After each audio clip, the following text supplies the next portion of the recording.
Isa pa lang po yung nagbigay ng tanong.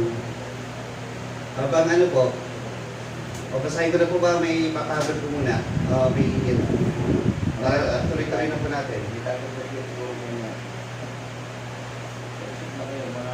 Habang nagdadagdag pa, babasahin ko na po yung unang tanong. Ano po ang mas nararapat sa panalangin? Tahimik na pagsasalita o medyo malakas? Ibig sabihin may boses. Ito po ay sa loob ng bahay. Pag nasa loob daw ng bahay, mananalangin, ano daw ang mas nararapat? Yung tahimik o yung nanalangin na may boses o malakas? Yung naririnig.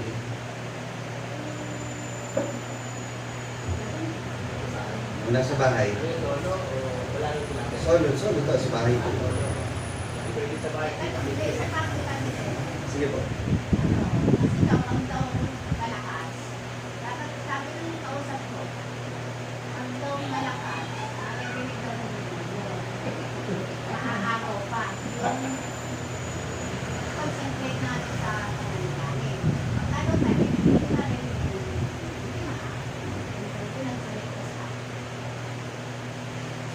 Mga kapatid.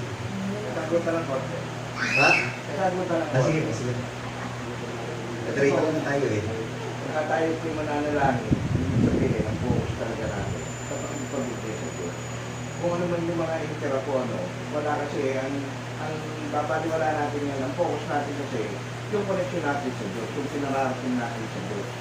Ibig sabihin, yung pagbukas ng bibig, normal bilang sa tao na talagang hinahayag ng bibig mo, mapamalakas mo yan, yung mahangina, alam ng Diyos yun. Pero kung mas malakas at meron mang makakarinig at makaka-expert pa rin sa mga makakarinig, halimbawa tinaiwasan maraming tao sa lugar ng bahay, o kahit nasa loob ng kwarto, kung sakali man hindi naman soundproof yung bahay mo at may makakarinig, hindi yung demonyo makaka-interrupt sa iyo, baka yung demonyo lumayas. Ibig sabihin, yung mga tao pwedeng makapakinig, magkakaroon sila ng inspirasyon, hindi sinasadya nilang marinig, na yung dinudulog mo sa Diyos, na ganun pala ang pananalangin.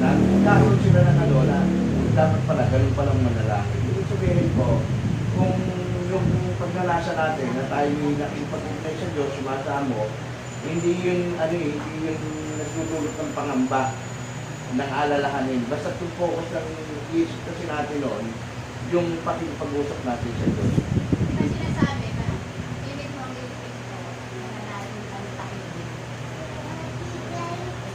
Wala nang sinabing kami.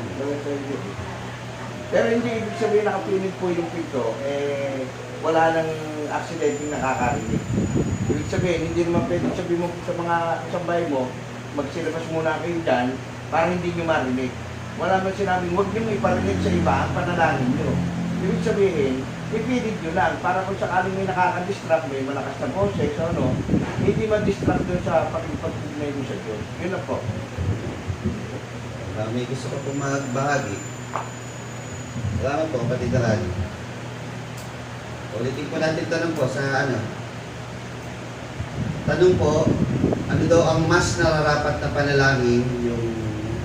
Ang setting po nasa bahay tahimik o yung may boses na malakas? Solo po ito, solo. Ang tingin niyo mga kapatid? Gusto niyo tahimik? Para kasi, hindi sabihin para kasi, mas, focus ka, parang concentrate, parang gano'n, pagtahimik, parang gano'n. Para sa akin, mas maganda yung Kasi po, Salamat po salamat. sa pag-iyak, minsan hindi mo maiwasan yung umiiyak ka ng tahimik. Minsan nga, humahabol-bol ka pa sa yun. panalangin. Nangyayari yun sa panalangin ko. Lalo kung ikaw may sinasamo sa Diyos, o meron kang hiningi ng tawad sa Kanya, yung buong pagtangis mo, hindi mo pwedeng maiwasan na kanya. Siguro, sinasarado yung pinto dahil doon sa mga emosyon mo na inihahayag mo sa ama mo. Kumbaga, nagahayag ka sa kanya yung emosyon mo na pwedeng baka may maka-interrupt, kaya nga ibig sabihin, kung kayo nga ay nag-aayuno, huwag kayo magpakita na kayo nag-aayuno na para kayong nahalatang nag-aayuno. Ibig sabihin, kung meron mang ganun po, kailangan hindi nakikita. Kasi hindi maiwasan yun na ikaw lumuluha ka na ikaw yung nananalangin sa Diyos, lalo ikaw yung buong pusong sumasama sa Kanya. Ako po sa pananalangin, talagang malakas ang boses ko. Na naririnig ba ng mga anak ko, pero na-curious sila, lalo yung maliliit. Pero wala ang pag-check. Sabi ko, yun yung gagawin mo. Kaya sila ibang maliliit. Yun lang po sa akin. Kasi hindi maiwasan sa bahay na Basta nakaluhod, wala nang problema. wala ka ma-prestohan lahat, natutulog sa mga kwarto-kwarto. Doon ka na lang sa sala. Hindi naman pwedeng yung pananalangin mo may interrupt dahil wala kang pintong maisarado. Paano kung wala ka rin sa kwartong kailangan mo nang manalangin? Hindi, kasi may mga bahay kasi na ito tulad po yung sa kaibigan ko, yung bahay niya, pag sinarado yung pinto nun ng gabi, yun yung kwarto nun. Pagka umaga, pag binuksan niyo yung pinto nun, salas yun. Pag tanghali na, lalagyan ng mesa yun, kusina yun. Wala ka. Oo. Wala na sa lahat. Kasi yun eh. Oo. Ano lang pati joke yan. Di ba pati joke? Yung sopa nila, iyan na yung sala set nila, iyan na yung dining nila. Yung jandy, di ba? Tapos pagkagabi, yun na yung tulugan nila, yung sala set na yun, nakawayat, saka yung sahig, pag gano'n nahiga nila doon. Yun na yun. Yung kwarto isasarado, ang pinto isasarado, kung mananalangin, sama-sama kayo doon. Yung gano'n. May mga bahay po kasi gano'n talagang hindi ko isasara, isasarado. Kaya no choice, talagang wala kang maisasarang pinto eh. Ang purpose kasi po nung sarado ang pinto, ang pinaka-konteksto kasi noon, yung hindi ka maging kagaya ng mapagpaimbabaw, na dumadalangin sila sa gitnang bayan, sa daanan ng tao para makita sila, sabihin ito, maka-Diyos yan. Nanalangin sa harap ng mga makikita sila. Yung kasi konteksto mo. Pero ito, ang konteksto natin ngayon, wala ka doon sa pagpapaimbabaw, nasa bahay ka. Ano ba ang mas maganda o nararapat? Tahimik o yung may boses na naririnig? Ayan. Yung maganda rin yung tanong. Alabas na tayo doon sa yung sa nakikita ba ng tao, hindi na po doon ha. Kasi may mga bahay talagang no choice ka, hindi makikita ka ng anak mo eh. O ng kasama mo sa bahay dahil talagang sa bahay. Kumbaga, ibig sabihin, hindi pagkakatipon na panalangin ito. Tatanong na Boses. wala naman kasi binabanggit na gano'n, na tahimik, may boses. Basta sabi, tatagpat ikaw pagka ikaw ay manalangin, pumasok ka sa isibid, at kung nalapat mo lang yung pinto, ay manalangin ka sa iyong ama na nasa lihim, at iyong ama na nakita sa lihim ay gagantihan ka. Sa 8, huwag na kayong magsigaya sa kanila kapag nasa sa inyong ama ang mga bagay na inyong kinakailangan bago ninyo hingin sa kanya.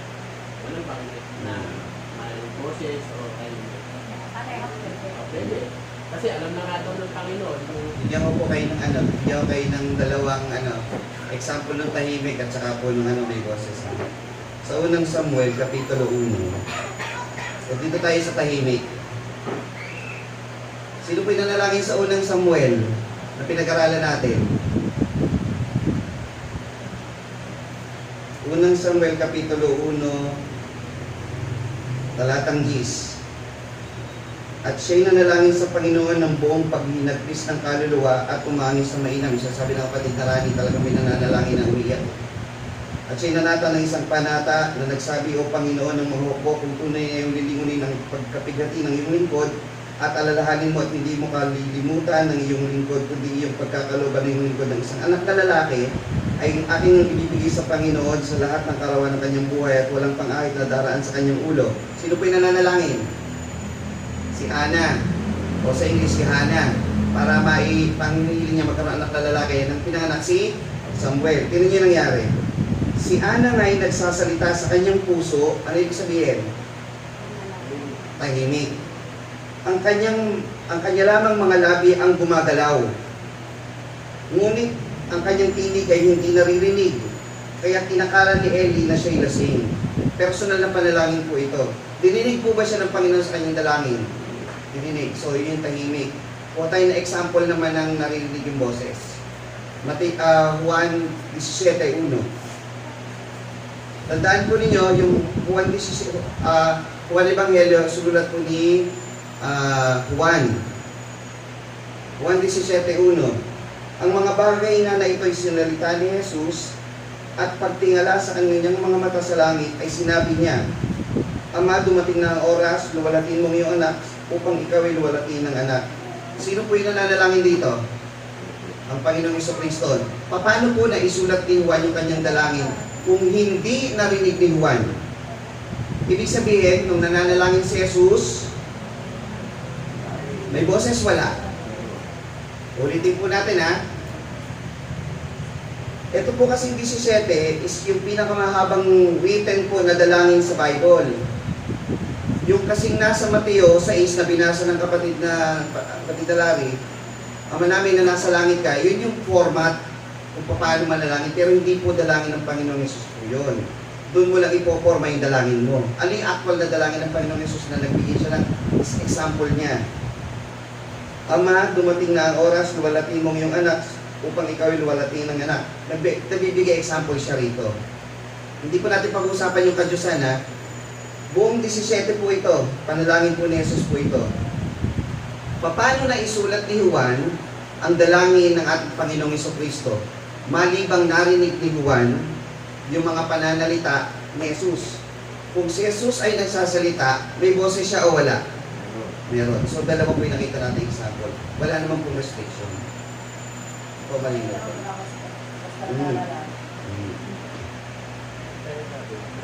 So matibay po ito. Meron tayong example na tahimik, meron tayong example na may boses. Kahit po si Pablo nanalangin may boses. Si Pedro nanalangin ng pinakamaiksing panalangin na naisulat sa Biblia. Panginoon, iligtas mo ako.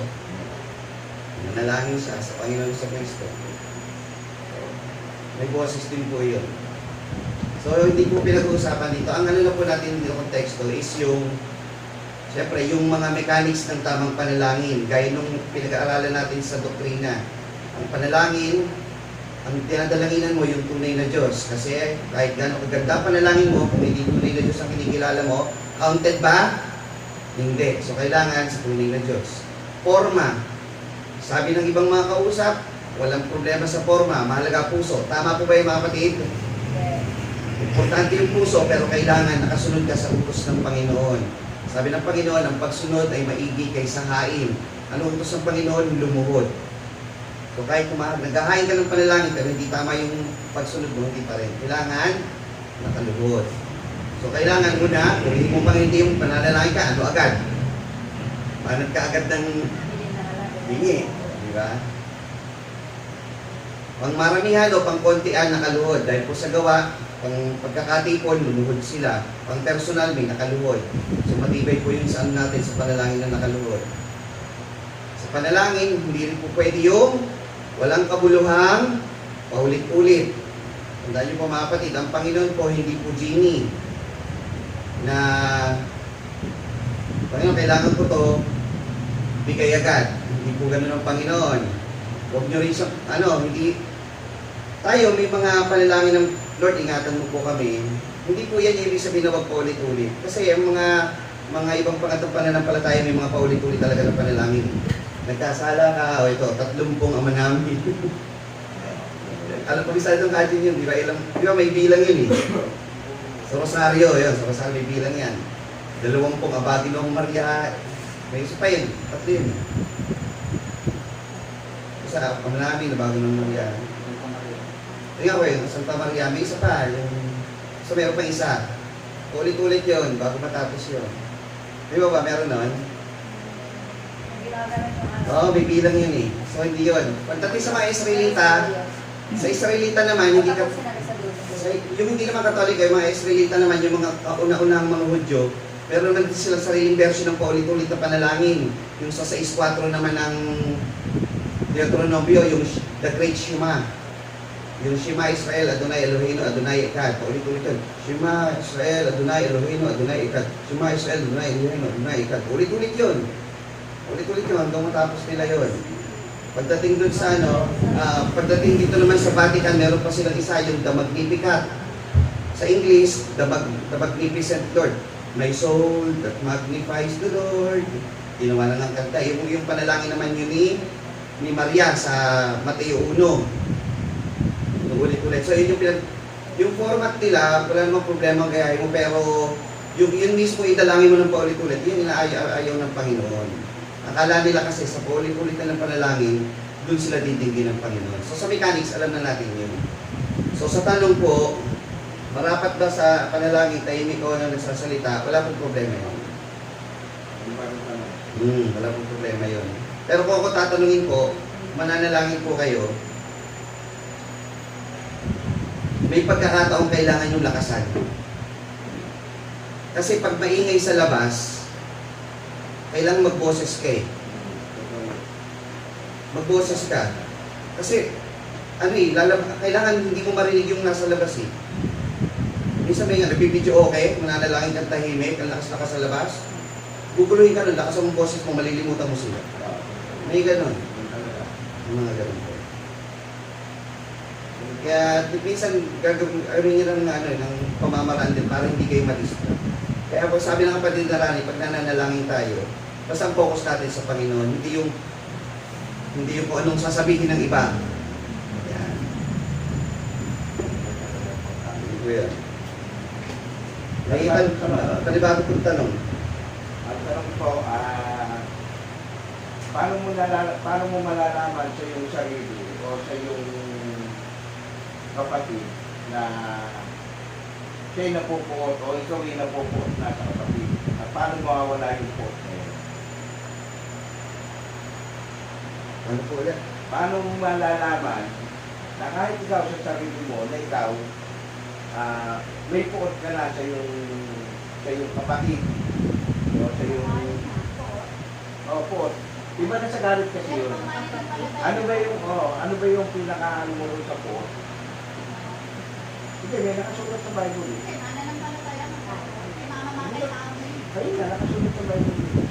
Kung sabihin, may ganun pangyayari. Tsaka paano mawawala yung puot? Tama lang po, intindi ko sa tanong. Halimbawa, ako, paano ko malalaman kung ako'y napupuot na? Oo. Yan. Oo. Baka ibig mo sabihin, baka napupuot na ako eh, masama ito. Paano ko malalaman? Kung ito may Kung galit pa ba to? O inis lang ba to? O baka puot na itong nararamdaman ko? Ganon. Self-evaluation pala yung tanong mga kapatid. Paano mo malalaman sa sarili mo na ikaw eh? Kasi ganito yun eh. Sa ibang tao kasi mahirap pumusgahan na ikaw, napupuot ka na. Hindi ko kasi alam yung puso nun eh. Sarili talaga yun. Paano mo masasabi sa sarili mo na ikaw ay napupuot o hindi? Kahit sa ibang tao makikita mo o malalaman mo na siya hindi lang nagagalit siya, napupuot na. Kahit sa ibang tao kasi may mga makakasama kang tao sa labas na yung galit, alam mo yung galit lang, pero yung napupuot, iba na rin sa akin. Sa akin sarili lang, sa pananaw ko kasi, yung galit kasi, sa sa puot, sa obserbasyon ko lang, yung puot kasi, yung bagay hindi ka makapagpatawad. Kaya habang ang tao, habang ikaw hindi ka nakakapagpatawad sa iyong kapatid, o kahit ikaw sa ibang tao, hindi ka napapatawad sa ibang tao, napupuot siya. Yung puot ang umiiral. Pero yung galit, iba kasi yung galit eh. Nagalit lang ako sa iyo ng ganung oras o pagkakataon sa pangyayari yun. Nagalit ako sa iyo. Pero maliban doon, pagka nawala na yung ganung nawala na, humupa na, hindi na ako galit sa iyo. Parang yung mga bata na nag-aaway ngayon, magkakaaway yan. Nag-aaway yan. Tapos maya-maya, pagka yan nagkita ulit, wala na ulit yan. Ibig sabihin, nagagalit lang sila o naasar sila sa kalaro. Pero yung napupuot, ayon sa aking mga napagdaanan ng mga sitwasyon na nangyari sa buhay ko, yung puot na nakikita mo, yung parang hindi ka na mapatawad ng tao. Yung bawat nakita ka pa lang, iba na ang sa'yo, iba na iniisip, iba na ang bagay na gusto niyong gawin sa'yo, o iba na masasabi niya sa'yo, yung hindi niya naman gawang magpatawad, o mawala yung iniisip na masama sa'yo. Yun po sa pananaw ko, sa pagkaunawa ko, na yung galit hindi nawawala. Yung po yung napupuot. Yung po yung sa pagkaunawa ko. Pagka nalalagay ka ron na galit ka pa rin sa tao. Kahit nga sa sarili mo, pwede ka maputi. Hindi mo mapatawad ang sarili mo. Napuput ka ron sa sarili mo. Yun ang pagkakaano ko sa aking, sa aking pagkaunawa. Ganito po mga kapatid. Pag pinag-uusapan po yung galit at poot, never po niyong itatanim sa isip po ninyo na yung galit ay okay lang kayo sa poot. Huwag niyo pong tatanim sa pareho pong hindi maganda yun. Huwag yung sabi, poot, masama na yan, galit, okay lang to. Huwag po ganun ha. Kasi ang galit ay hindi gumagawa ng kalooban ng Diyos. Huwag lubugan ng araw ang inyong galit. Hindi lang ibig sabihin, kung sa paglalarawan na huwag kaputin ng kinabukasan, hindi lang po basta yun. Huwag pasukin ng kasalanan ang iyong galit. Ngayon, pagka inaano natin yun, yung sa kapwa na pinag-uusapan natin kasi meron sa Biblia yung word na poot, na ang kinapopuotan mo ay kapuotan mo ang masama. Yan. Yung mga gawang masama. Ibig sabihin kasi nun, pag sinabi mo kinapopuotan mo ang masama, ni ayaw mong tignan, ni ayaw mong hawakan, ni ayaw mong lapitan. So hindi na yung pinag-uusapan natin kasi mabuti yung pagkapuot na yun eh. Yung pagkapuot na yun, so ang pinag-uusapan ng kapatid na Rani dito, yung pot sa kapwa to eh. Pag sabing galit sa kapwa, pot sa kapwa, huwag yung imimeros yung isa. Kasi doon papunta pareho yan. Kaya nga dapat sa Kristiyano, ang laging banggit, hindi binabanggit ng Panginoon na magalit ka ng konti lang. Walang ganon. Ang lagi, maging mapagpahinuhod, mababang loob, magmakupad sa pagpakagat. Ibig sabihin, magmakupad, huwag kang hahantong doon. Hindi ibig sabihin magalit kang dahan-dahan. Iba kasi ang pakahulugan doon sa magmakupad sa pagkagalit, dahan-dahan ka daw magagalit. Hindi, ibig sabihin po nun, huwag kang pupunta o makararating doon sa puntong ikaw ay nagagalit. Hindi yung, ano yan, Kaonel, nung Pilipinas yung banayad na banayad magalit, yung galit na pala pero makaimik pa rin. Hindi, galit na galit talaga yun, patanggay mo. Ilonggo yata yun. Ilonggo. Parang nakagalit na, parang hindi pa galit. Galit na. Ayaw, mahina. Hindi ibig sabihin sa Biblia na magmakupad sa pagkagalit, gano'n, hindi po Ibig sabihin po nun, huwag kang humantong. Huwag kang dadating doon. Kasi ang Biblia, laging ang maging mapagpahinuhod, mababang loob, gumaya sa bata, mahinahon, yun ang payo. Kaya yung galit sa kapwa at sa kapwa, huwag na huwag yung imimenos yung isa at mas matandi isa. Okay lang yung isa. Hindi ganon. Pero normal po sa isang tao nagagalit. Pero ibig sabihin normal, hindi dapat pong kumbaga, ang tao ba normal naliligo, nababasa? Pero normal na araw-araw kang basa? Hindi, may panahon tuyo ka, parang gano'n yung galit. Ibig sabihin nagalit ka, abang buhay kang galit. Nagalit ka, nawala rin yan. Hindi parang tumira sa'yo yung galit mo. O nagalit ka kasi, naturalize ng tao yan eh. Na pag dumadating yung panahon na yun eh. Ano pa itatanong mo?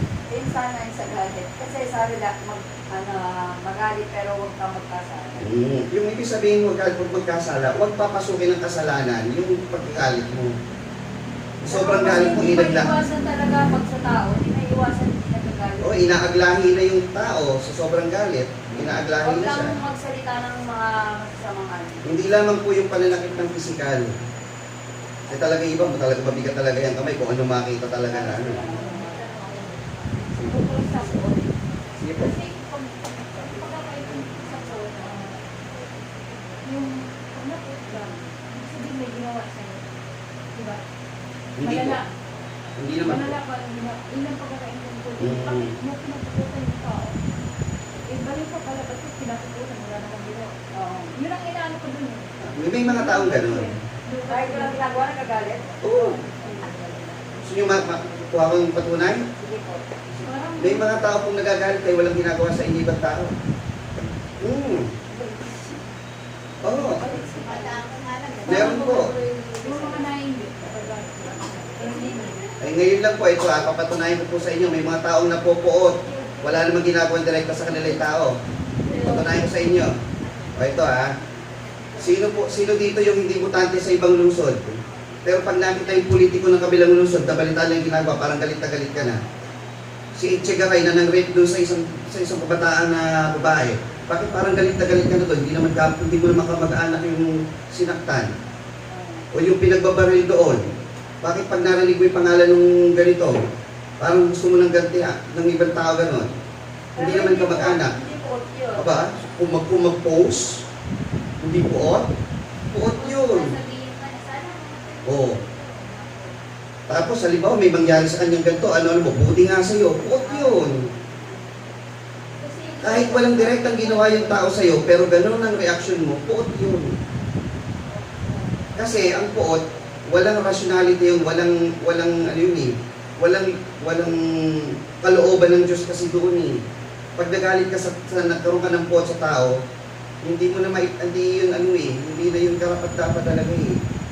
O, may nangyari doon sa doon sa ibang bansa, di ba? May lalaki nagdala ng barel, pinagbabaril yung mga estudyante, anong naramdaman nyo? Oh, galit ka. Ngayon, may mga doon, pag dumating sa amin yan, may mga nagkakaroon ng reaction doon. Oh, hindi po pwede sa amin yan. Pag nangyari sa akin, ganito gawin ko dyan. Puot yun.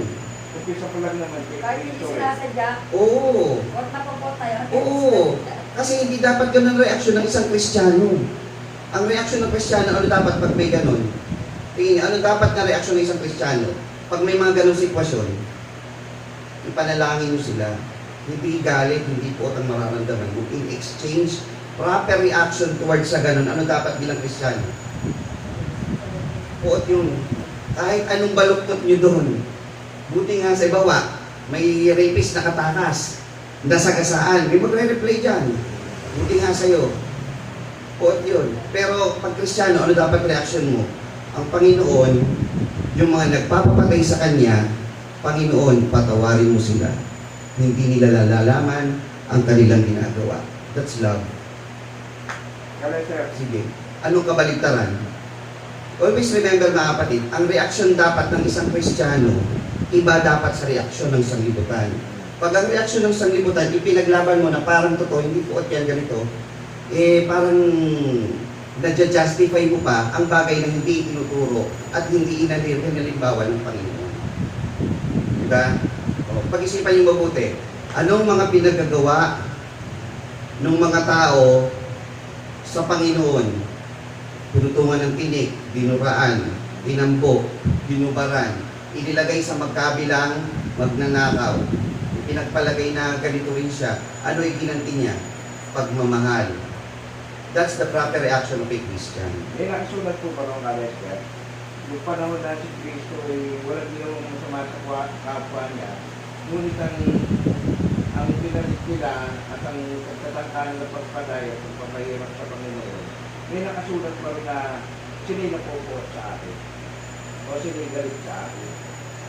May nabanggit ko sa Kristo yung mga pagkakataon yun sa bagong tipan. Na Na galit ba o po yung lumalabas mo?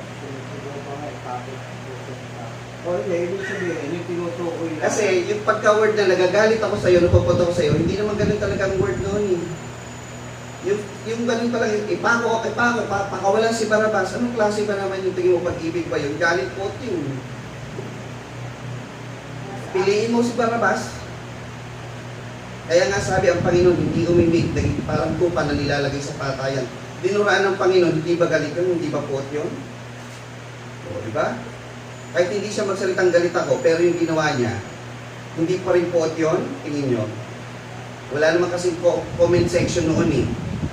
Para makita mo na tao nagko-comment ng buti nga sa iyo eh. Ngayon na lang kasi nauso yun eh. Pero yun ang katumbas ngayon noon. Pag ikaw ay nag-comment ng mga ganun, puot yun, iwasan yun, bad yun. Paano kung magagalit ka din sa anak mo kasi yung ginagawa siyang masama? Yan. Ang tinatawag po dyan, turuan mo ang bata sa daan dapat mong lakaran. Paano ang tamang paggagalit ng isang makakristiyanong magulang? Magagalit ka sa ginawa ng anak mo, not dun sa anak mo. Pag pinagalitan mo siya, ipapaliwanag mo sa kanya, bakit kita pinalo? Ang problema kasi sa parenting sa panahon ngayon, sorry po dun sa ibang parents, is yung parenting style nawawala na, yung itinuro ng mga magulang. Na pagalitan mo siya sa ginawa niya, hindi siya yung pinagagalitan mo. Bakit kita pinalo? Ano ba ang dapat mong ginawa kung ganito ang nangyari? May processing. na tinatawag. Ngayon, kung nagalit man ako sa'yo, papaliwanag ko rin sa anak mo yan. Ganito, ganito, Ay, ganito. galit din niya. Pero hindi ka dumating sa pagkakasala. Pero galit pa rin. Kasi ang problema sa ating mga Pilipino, Galit sa gawa. galit ka sa gawa, hindi doon sa bata. Hindi sa bata. Sama-sama gawa niya. Galit ka sa ginawa niya, hindi doon sa bata. Tama. Pero hindi naman Eh, sinasabi. ganun din naman parang yung galit ka dun sa ginawa nung, bawa, pumatay siya, galit ka dun dahil sa ginawa niya na pumatay siya ng pumatay. Parang Mm. ganun din yun eh. Pero ano reaction mo para sa kanya, doon sa tao pumatay? Wala, kasi bahala siya sa buhay niya, hindi pa paano ko siya masasabihan na bawal yung ginawa mo, masama yung ginawa Perfect mo? question. Diba? Perfect question. Paano mo sasabi sa kanya? Na bawal. Hindi, ito sasagutin ko po yun. O, yung Paano mo kasi sasabihin yung sa anak kanya? mo, masasabihan mo, o bawal yung ginawa mo, masama yung ginawa Ayan. mo, ganito. Okay. Ayun, hindi ko siya kilala, hindi ko siya kaano-ano, paano ko siya masasabihan? Okay, thank you. O, namin natin. Sa bata, may magagawa ka, di ba? Oo, masasabihan mo siya eh. Masasabihan mo. Ngayon yung bata, pag yan lumaki, hindi mo man maturuan ng buong sanglibutan, pero yung bata, naturuan mo ng paglaki niya, lahat ng makakasalamuha niyan, dala niya yung aral na itinuro mo. Etong hindi mo kausap, paano mo maipaparating sa kanya o maipaparating yung sa loobin mo sa masama niyang ginawa? How? Perfect answer po yun. Ipanalangin. Kasi that's the reaction of a Christian. Pagka nagalit ka sa ginawa ng kapwa mo, you pray. Lord, patawarin po sila, hindi nila nalalaman ang kanilang ginagawa. Or katulad yung lagi sinasabi ni mama, pagka ako papalapit ka na dun sa tao, magagalit ka na, mga sinasabi sa akin na. Pag-isip ka na kahit isang magandang bagay na nagawa mo sa iyo. Mm. Ayun lang, Oh. suggestion ng Tama po yun. Rather than, dami niyang ginawa, ang naiisip po yung isang mali niya. Kasi ang ano po natin, ang pinaka-purpose kasi ng ano natin, tandaan yung objective ng ano natin, mga Bible study, Sunday service, Q&A, prayer meeting, is to pa-shape tayo sa proper reaction ng isang Kristiyano. Di ba? Ano ba ang reaction natin sa mga bawat nangyayari? Pag ganito nangyari, ano dapat natin gawin? Ama, patawarin mo sila sapagkat hindi nila nalalaman ang kanilang ginagawa. So we pray para maparating dyan. Ngayon, sabi nga nila, hindi ko man ma-shape maraming tao sa buong mundo, pero na-shape ko yung anak ko, lahat ng makakasalamuhang tao ng anak ko, paglaki niyan, maipakikita niya, maipamamalas niya, mapapa-experience niya yung mga bagay na itinuro ko sa kanya. Parang naituruan mo na rin yung mga taong nakakasalamuhan. Eh, paano kung hindi lahat ng anak mo na-shape mo ng gano'n?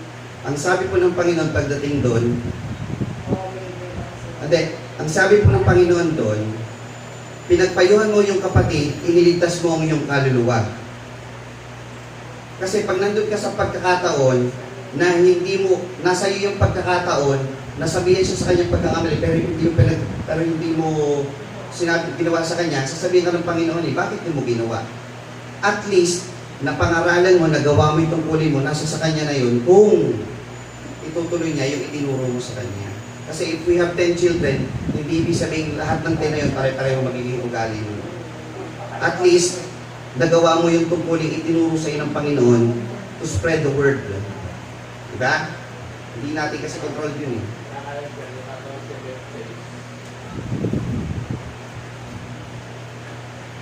Kailangan to kapupukotan mo rin. Amahin na. Ikaw ang babae. Pagdating sa pagdating sa Panginoon. Ito kasi, di ba? Ano po tanong? Kaya, kaya kasi ito titignan naman ito eh. Dahil sa po. Tayo kumabalik sa at hindi na pupuot sa inyo sa Nakaiba mo kasi yung ano.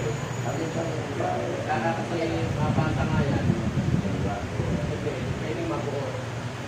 Ah, okay. So ito po, ang salamat po sa bahagi. Baka gawin konteksto ng iba, o pwede pala maputi, sabi ang sino mang hindi napupot sa kanyang sariling ama at sariling inay.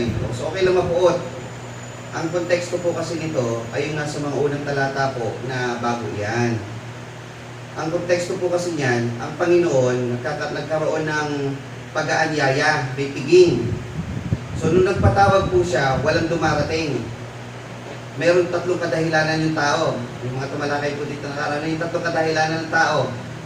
Bagong kasal, may magkatoang baka na kailangan niyang asikasuhin, saka yung kanyang anak buhay. Kayamanan, O kayamanan, yan. anak buhay, Saka yung bagong kasal, kalayawan yung bagong kasal. Mga gawa.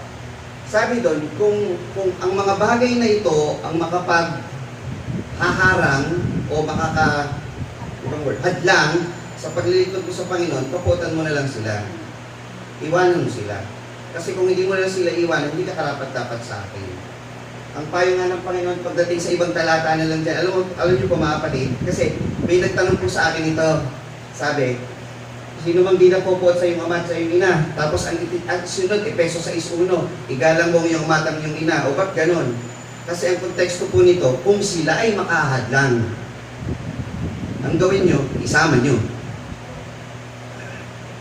Kung Diba? makakahad lang sila, pwede ka mapuot. Hindi man ibig sabihin kung puot.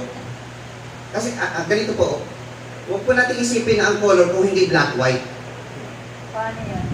Kasi ang mga tao, pag hindi black ang kulay, white yan. Kung hindi white, black yan. Pag sinabing, hindi mo pala pwedeng mapuot, pwede pala mapuot, laging dalawa lang.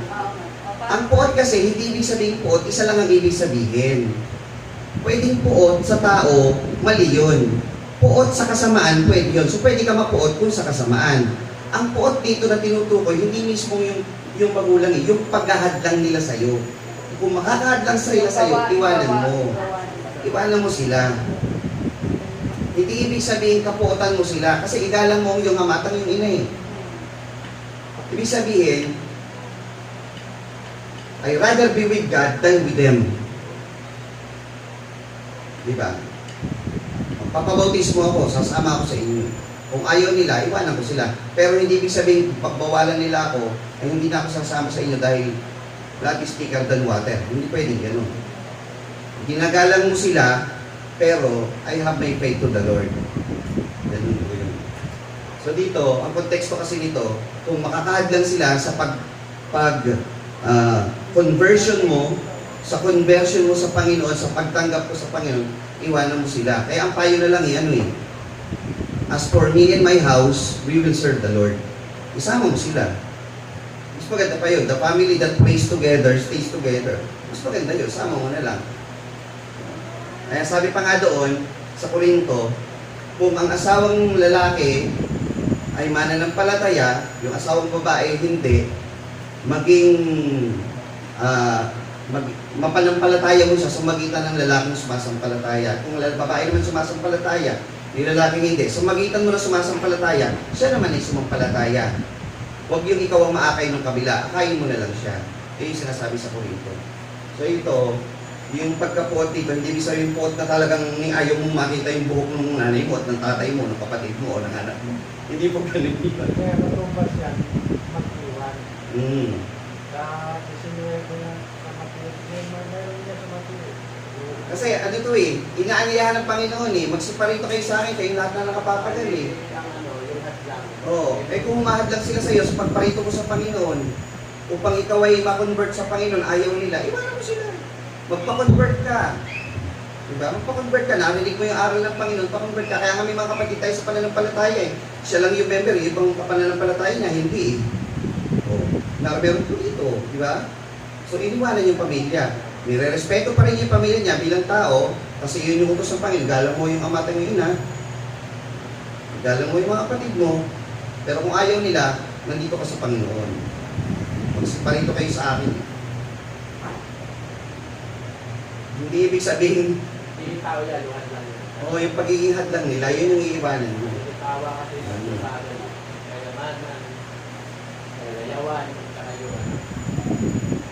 Hindi, may mas mahalaga.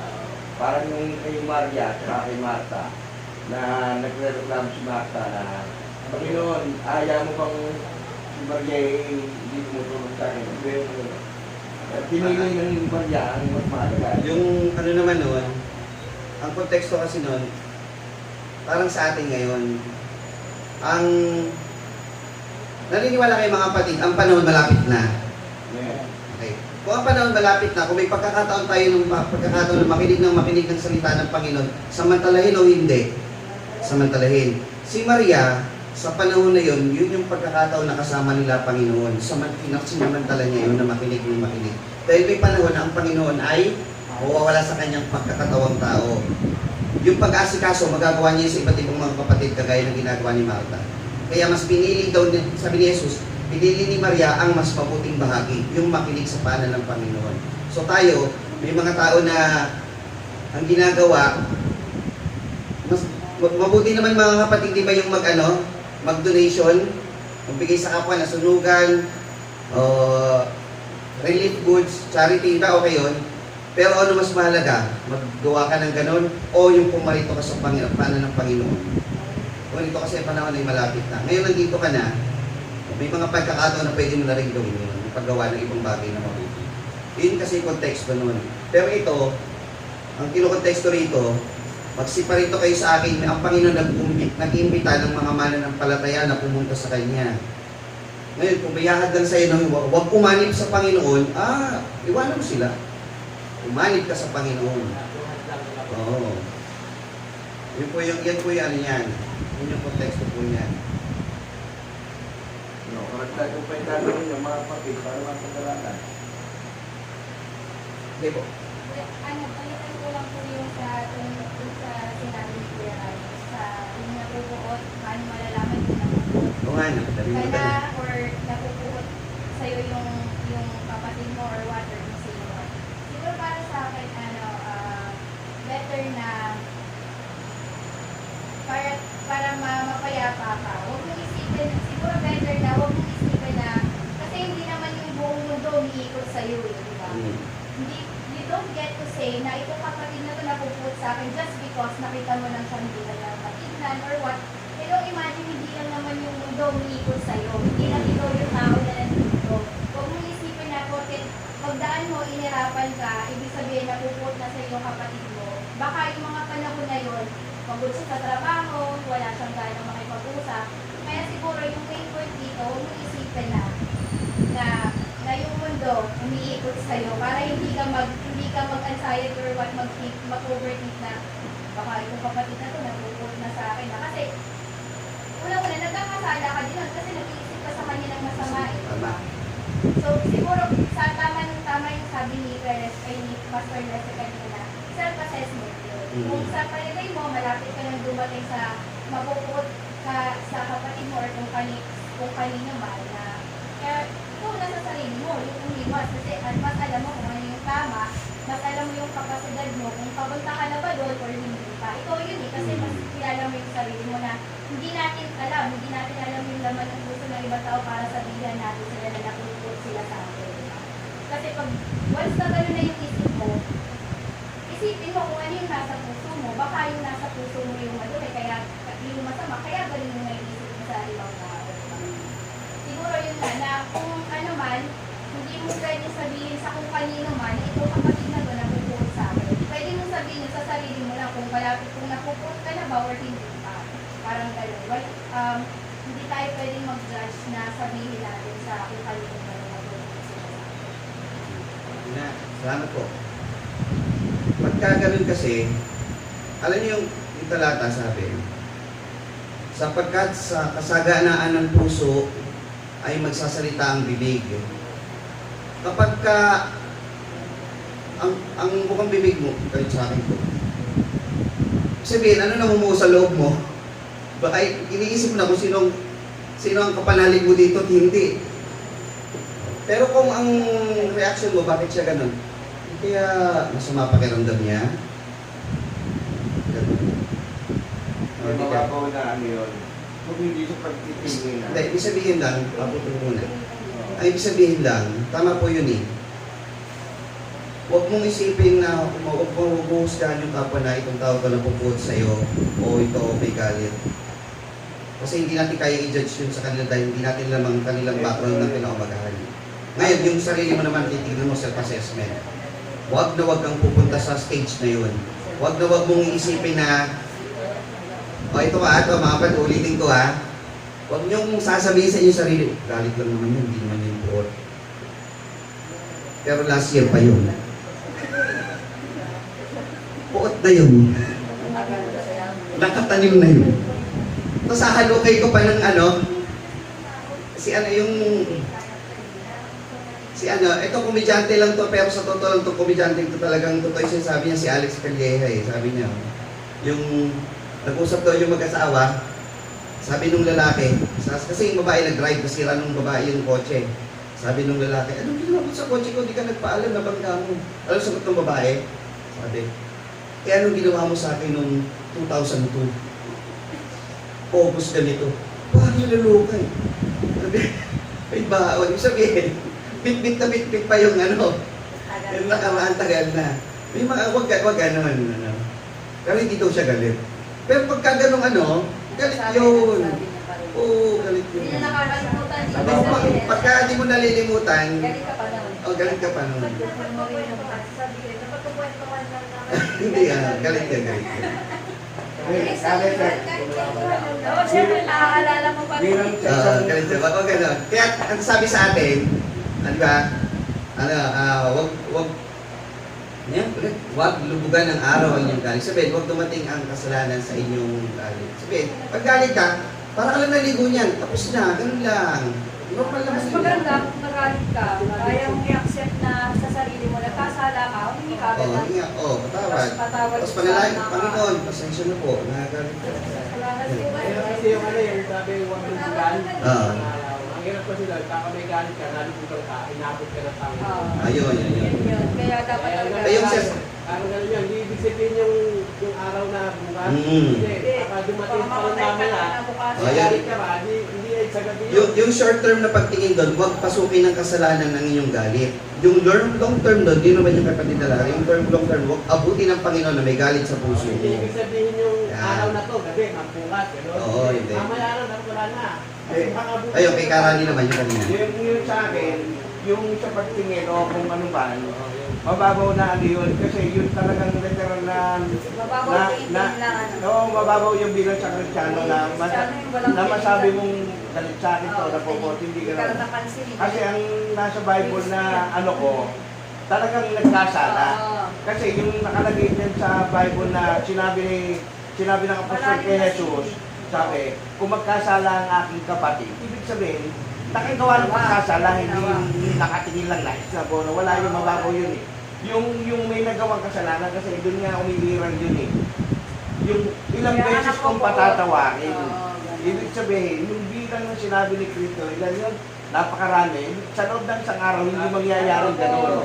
490. 400 times. Oo. Ibig sabihin, ibig sabihin, yung ganung kasagutan, walang limitasyon yun. Ibig sabihin, sa loob ng isang araw, din mo magkakasalan ganun napakarami. Ibig sabihin, Pag-380 ko na to ha.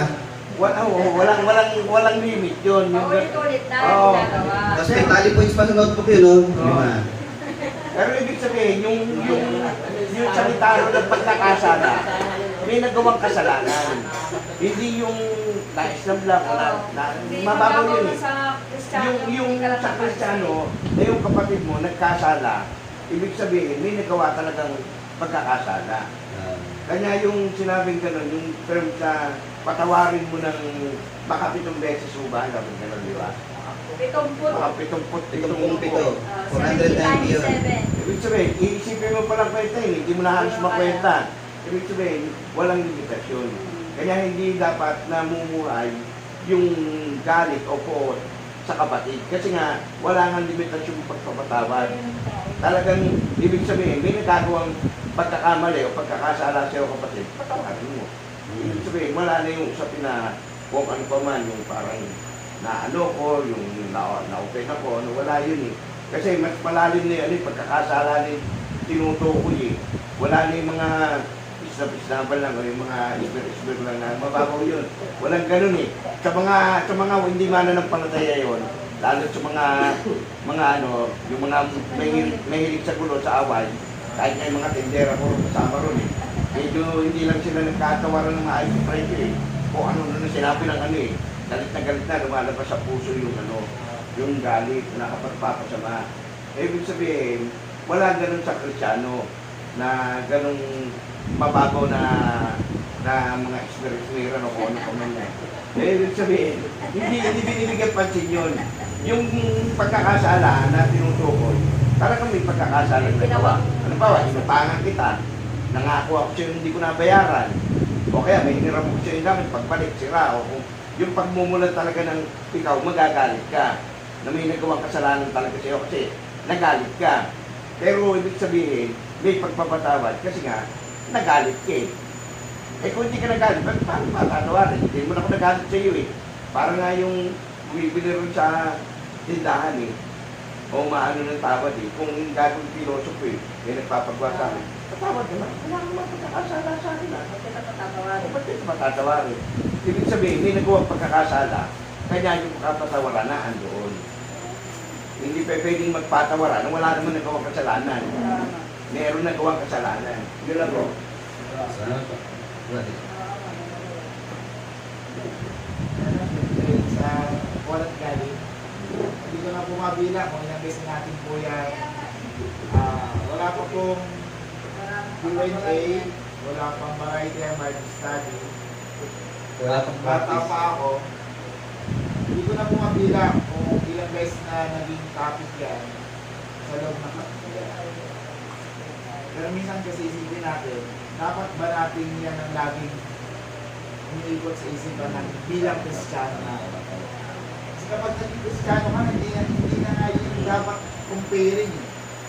Hindi na laging kung ano yung pwede at hindi pwede. Kasi bilang tayo naging mananampalataya na, ang talagang susundan nating daanan at mga halimbawa, lahat ng pinakita ng Panginoon Kristo. Never na nagpakita ang Panginoon Kristo simula sa bumaba sa lupa ng pangit na ehemplo. Ewan ko lang po kung meron ang iba na ikita. Pero simula siya bumaba sa lupa bilang Diyos na nagkatawang tao, wala pa siyang binigay na isang halimbawa na dapat natin tularan na hindi maganda. Unang-una, pagpapakababa lang eh. Di ba? Pag naging mapagpakababa ka sa tao, walang papasok sa'yo kahit anong masamang isip eh. Kung naging mapagpatawad siya, kung ano man gawin sa'yo ng kapwa mo, mananampalataya mo o hindi, ang ending nun, magpapatawad ka pa rin. Kumbaga, nung ako'y nagkaisip sa pananampalataya, lagi ko ba naririnig yun? Galit po, galit. Parang ano lang bro? Ano ba nauna? Ano ko itlog? Hindi natatapos sa sini. Salamat sa Hindi natatapos yun eh, di ba? Ibig sabihin lang tayo, habang tumatagal tayo sa pananampalataya, laging ganito may mga gawain. Tama yun, sinasamantala natin. Yung mga lagi natin natatapik, lagi natin nagiging naririnig. Dapat ano na piwasin eh. Dumadagdag. Hindi yung, okay, ito na naman yung topic natin ngayon, tapos na ako pag-bumabalik lang. After nito, pag-uwi, ano nga ba ulit yun? Ibig sabihin na, sana kumamali. Wala na magtatanong. Sa atin po kasi, may ano naman po eh, meron po nga, siguro may mga stages po naman yun. Kaya talagang mga bahagi. Lahat ng natin na tatapik, mag-aaralan, dapat pakita natin sa sarili natin na natututunan natin doon. Kung meron kong nagiging kakulangan ka, pwede kong i-recap yun talaga, walang i-recap. Pero sikapin natin, ito natin, lalong-lalo na bilang tayo nagiging bilang sa limutan. Kaya kanina minsan, itanong ng kapatid natin, paano ko yung mga anak mo hindi lahat natutulong sa mabuting pangaral. Sabi nga, sinagot na nga po yun, di ba? Nagawa mo yung parte na yun, ano mo na yun sa Panginoon? Merit mo na yun. Hindi mo naman na para dahil yung sampo, hindi talaga itubod sa atin. Sabihin lang, habang tayo ay lumalakit, hindi naman natin pagkakaya. Sabi nga, kung tayo lumingon, hindi tayo kaluluto ng Panginoon. Lagi natin musulog. Yung mga na-experience ng bawat sa atin, kasi gano'n naman talaga naiibubulalas natin kasi meron tayong pinagdaanan na pinagkukuhaan. Pero magandang bagay po dito mga kapatid. Lahat ng ginagawa natin, hindi na naman tayo sa bila kasi pag ito mga pagkakataon, hindi talaga. Gawin natin po talaga na hindi tayo sa isa't isa, hindi na inspirasyon sa lahat. O hindi man nakikita natin sa iba, ano natin na yun? Nasa ito natin yun. Hindi ilalayo natin at ini-aim natin patungo sa buhay na walang hanggan, huwag tayo lilinis sa kung saan man. Na magandang bagay din po yung nakapag-share tayo. Minsan may pagkakataon na iba tahimik lang. Pero may pagkakataon din naman na kapatid na rami. Lalo yung sinasabi talaga, wala akong masasabi, wala akong share. Pero once natatayo siya, talagang meron, di ba? Minsan lang, hindi paulit-ulit tayo. Pero minsan, hindi ko nakapapansin. Talagang bumubunga, di ba? Kaya minsan nga, pag natin yung salita, pinukulang yung tinakda natin oras, di ba? Sasalita tayo na. Pero magandang bagay dito mga kapatid, hindi inspiration tayo sa bawat isa. Ano man yung ating mga kalalagay, natin yung pagkataan, nalulugod po ang Panginoon sa atin. Kaya sana, pag-evaluate pa natin kung ano man magiging lalakarin na natin sa pananampalataya. Magandang ano ito mga kapatid, magandang masasanay bilang pananampalataya habang tayo nasa dito. Salamat po. Sige po. May dadagdag tayo kapatid na Noel mamaya. Isa ko ito ano, para may iwasan ko ano, pot-pot galit-galit. Sige po. Para may iwasan yung pot-pot galit-galit. Kasi pag-ulit eh, pot-pot galit-galit. 5:44 lang ba? 5:44. Para mawala yung pot, parang di mo na maisip yung pot-pot galit-galit. Ayan yung bagay natin Kaya kanina. sabi ng Panginoon, datapwat, sinasabi ko sa inyo, iibigin ninyo ang inyong mga kaaway at idalangin ninyo ang sa inyo nagsususi. Ewan ko kung magkapot-pot at galit-galit. Salamat din po sa binahagi ng kapatid na Larry. Mga kapatid, baka lang po may magtanong po ano, kasi nagbigtaw po ang kapatid na Noel kanina. So yung makita, Panginoong Jesus ba nagpakita ng ganitong bagay? May mababasa rin po kayo. Kasi nga, di ba, nung Panginoong Jesus, kukunin ko lang po yung konteksto, hindi ibig sabihin gaway kayahin nyo. Ang Panginoong Jesus, nung pumunta siya sa templo, ano ang nakita niya sa templo? Yung mga nagtitinda, nangangalakal, ano ginawa niya? Pinoy panghampas, pinaghampas. Galit yun, hindi? Galit yun. Pero nasa kanya naman ang karapatan. Diyos kasi siya. Diyos yun eh. Wala tayong ano doon, question doon. May dahilan yun. O yan. Meron pa isang kanan. Ngayon, makasabihin na, tularan daw, kuhanin yung konteksto. Hindi ibig sabihin, pumunta kayo doon sa Quiapo, Baclaran, hampasin nyo sila. Hindi po ganun ang konteksto nun ha. Konteksto po nun, yung Diyos po kasi mismo yun. O, kaya may karapatan yun. O, pangalawa, si Pedro. Ano sabi niya kay Pedro nung pinangungunahan siya ni Pedro? Satanas, lumagay ka sa likuran ko. Galit yun, hindi? O, galit yun. Ibig sabihin, may mga pagkakataon na kailangan niya yung gawin. Pero, pagkatapos nun, pinangangaralan niya yung mga alagad. Kayo sa inyong amang Diablo. Nagagalit din ng Panginoon. Pero pagkatapos nun, may sinasabi siyang aral tungkol doon. Kung ang kuhanin natin doon, mga kapatid, kung tayo man magagalit sa ating anak, sa ating kapwa, na hindi natin maiwasan, huwag matatapos doon. Huhupa ka dapat doon. At sabihin mo sa kanya kung anong nangyari, kung kaliwanagan kayo. Hindi matatapos na maghihiwalay kayo na nakahang kayo sa isa't isa. Doon papasok yung taniman kasi. So kailangan nag-uusap, yung may communication sa isa't isa. Kasi iba po ang gawin ng Kristiyano sa pangkaraniwang tao lang po sa sanlibutan. Kaya baka biglang sa pag-ano na yun, tama ba yung pwede na Noel po doon. Wala kayong makita ginawang bad example ng Panginoon. Kasi yung ginawa niya doon, good yun. Good yung pagkagalit, Diyos yun. Hindi mo question ninyo. Huwag lang na, inunahan ko lang yung baka, kasi po naka-record tayo.